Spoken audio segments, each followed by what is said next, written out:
Well, I just had the opportunity to have an excellent conversation with President-elect Trump. It was wide-ranging. We talked about some of the organizational issues in setting up a White House. We talked about foreign policy. We talked about domestic policy. My number one priority in the coming 2 months is to try to facilitate a transition that ensures our President-elect is successful.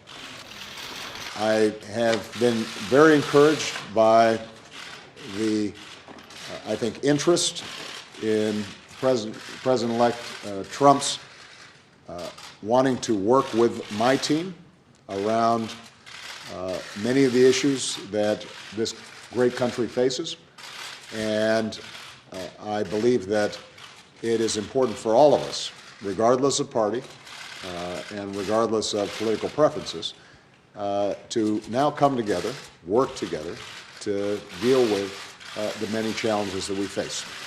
And most of all, I want to emphasize to you, Mr. President-elect, that we now are going to want to do everything we can to help you succeed, because if you succeed, then the country succeeds. Please. Sorry. Well, thank you very much, President Obama. This was a meeting that was going to last for maybe 10 or 15 minutes, and we were just going to get to know each other. We had never met each other. I have great respect.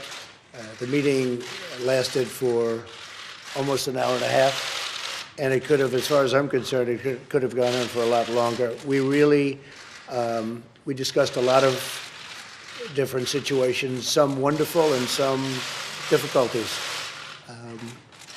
I very much look forward to dealing with the President in the future, including counsel.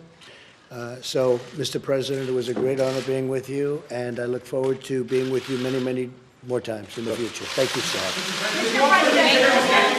Thank you, everybody.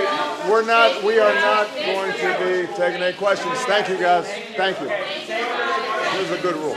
Don't answer the questions when they just start yelling at you. Come on, guys. Yeah, come on, guys.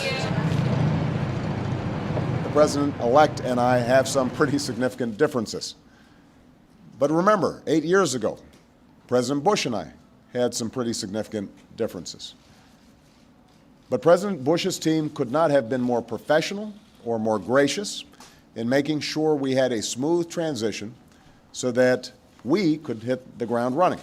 I have instructed my team to follow the example that President Bush's team set 8 years ago and work as hard as we can to make sure that this is a successful transition for the President-elect.